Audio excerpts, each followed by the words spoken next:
ఈ దేశంలో హిందూయిజం తప్ప అన్ని ఇజాలు ఉంటాయండి. హిందువులే పనికిరాని వాళ్ళు. ఇతర మతాల కథలు పడితే సెక్యులరిజం, మన కథ పడితేనేమో మతతత్వం.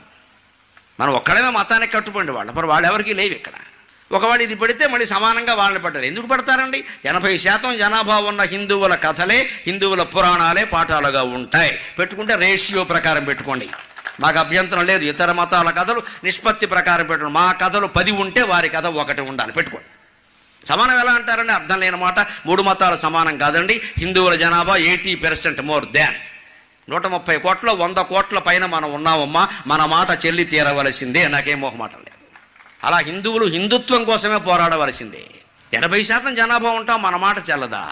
20 కోట్లు 3 కోట్లు 4 కోట్లు, వాస్తవంగానేమో 6 కోట్లు, పంచాయతీ రికార్డులోనేమో 6గురే ఉంటారు. అక్కడ వాళ్ళ మాట చెల్లుతుందా? రికార్డెడ్గా ఉండదండి. మరి అక్కడ మతం మారిపోయారు, అది ఎలా చెల్లుతుందండి? మోసం కాదా? మాకుండాలి, గుండెల్లో దమ్ముండాలి. పులులు సింహాలు తర్జగా బతకట్లే, నువ్వు కూడా గట్లనే ఉండాలి. సమజైందా?